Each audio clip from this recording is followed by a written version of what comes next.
que é a tal da liberdade de expressão pra gente, certo? Então vamos pensar o seguinte, liberdade de expressão, a princípio, é uma coisa extremamente cara nas democracias. Ela vai surgir ali sendo pensada, como a gente conhece, no século XVIII, com o Iluminismo, com Voltaire, frente a uma questão de um absolutismo, de um antigo regime, no qual você tinha todo um poder concentrado na mão do rei, e uma impossibilidade de pensar para fora daquilo que não fosse determinado por uma igreja católica do período, por exemplo, que vai ser muito cara, por exemplo, para você determinar a independência dos Estados Unidos, beleza? Ali em 1776, ou a própria Revolução Francesa de 1789. Então eu estou falando algo muito caro, que já estou falando de alguns séculos, como a gente conhece. Fundamental, por exemplo, na declaração da ONU, a ONU trabalha com as ideias de direitos humanos, liberdade de expressão, liberdade de pensamento, ou no caso brasileiro, desde a Constituição de 1824, por exemplo, embora por alguns momentos ela tenha sido vedada em alguns regimes autoritários do Brasil. Pois bem, mas então vamos pegar no caso brasileiro, porque isso também é uma coisa interessante, essa própria liberdade de expressão, ela pode variar de país para país. Nos Estados Unidos, por exemplo, você pode defender sua liberdade de expressão e sair numa passeata, teoricamente, com cartazes da Ku Klux Klan, sem que você, teoricamente, vá levar violência a alguém. Em contrapartida, na própria Alemanha, a simples menção a uma ideia de nazismo, por exemplo, configura-se crime, podendo ser preso por até 5 anos de cadeia. Mas no caso brasileiro, essa nossa ideia mais próxima do que seria liberdade de expressão está ali na Constituição de 88, no seu artigo 5º, onde ele vai dizer o seguinte pra gente, presta atenção: é livre a manifestação do pensamento, sendo vedado o anonimato.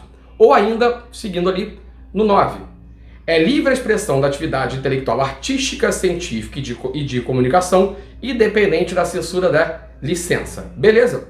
O Creali Júnior, por sua vez, um jurista que vai escrever um livro chamado Elementos do Direito Constitucional, vai dizer o seguinte: pensamento manifestado é o declarado, o que se projeta para o mundo, tornando-se conhecido, e, pois, gerando consequências jurídicas e sociais. Ou seja, para o Creali Júnior, a partir do momento que você manifesta, você está sujeito a sanções daquilo que você manifesta. Por quê? Porque vamos entender o seguinte, vamos pensar na ideia de onde é que está o limite dessa liberdade de expressão. E aí vamos usar, por exemplo, o Norberto Bobbio, certo? O Bobbio, na era dos direitos, vai definir mais ou menos a ideia de que a liberdade de expressão, embora ela seja fundamental, ela não deixa de se chocar com outros direitos inalienáveis que a gente tem em sociedade. Seria mais ou menos o seguinte, olha só. Eu vou dizer que, ao mesmo tempo que é importante se resguardar a liberdade de expressão, é importante se resguardar direitos da sociedade.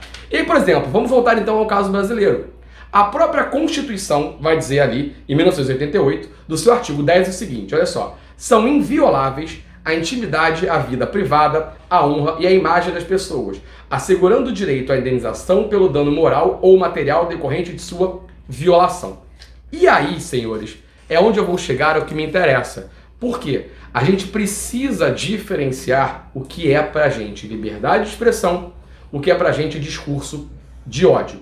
Porque a Constituição brasileira também, eu estou num marco bem legal, diz o seguinte: é garantida a dignidade da pessoa humana. No seu artigo 1º, inciso 3, e no artigo 3, inciso 4, diz o seguinte: promover o bem-estar de todos sem preconceito de origem, raça, sexo, cor, idade e quaisquer outras formas de discriminação. Então olha só, e aí a gente pode discutir crime de racismo e injúria racial, mas que não é o ponto desse texto agora, embora sejam crimes tipificados o racismo. Por quê? A liberdade de expressão numa sociedade como a nossa democrática, ela simplesmente termina no exato momento que o seu discurso tende a causar danos a outrem. Incitar a violência, incitar o dano, incitar a quebra do patrimônio, incitar, por exemplo, qualquer manifestação de ódio, de violência contra um dos poderes constituídos, executivo, legislativo, judiciário, e eu estou falando exatamente da noção dos 3 poderes, que também é uma coisa muito cara desde o iluminismo, esses poderes equiparados de forma a poder criar uma equiparação dos poderes e aí sim uma questão mais democrática. Incitar algo contra eles também é crime, passível de julgamento. E a Sarah Winter, então, dita cuja pra gente, tem um vídeo que todos vocês acham na internet, certo? Sem grande problema, porque está assim para todo mundo ver, que após ela ser visitada pela PF, dentro da operação da qual ela é uma das investigadas, a princípio, proferiu as seguintes ideias. Olha só: queria trocar soco com esse, não vou falar, quem quiser ver o vídeo, que ela vai usar alguns dos termos de baixo calão, que eu não vou usar no canal, mas está falando do Alexandre de Moraes. O Senhor nunca vai ter paz. Vamos descobrir os locais onde trabalha, onde frequenta. Vamos descobrir onde suas empregadas. Vamos infernizar sua vida até você pedir para sair. Presta atenção.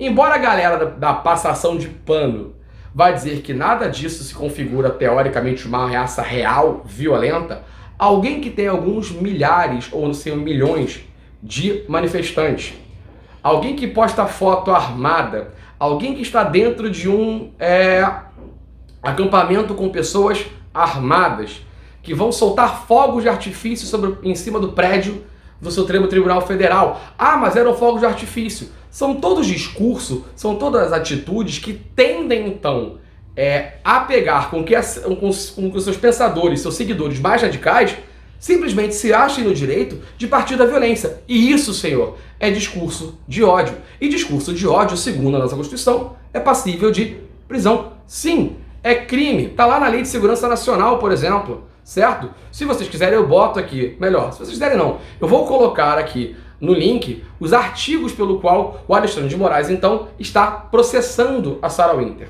E a minha questão, mais uma vez, não estou discutindo direita ou esquerda. Estou trabalhando conceitos clássicos através de um caso muito claro pra gente, muito atual, daquilo que é liberdade de expressão e aquilo que não é liberdade de expressão. Aquilo que é discurso de ódio. Ok? Um beijo e até o próximo vídeo.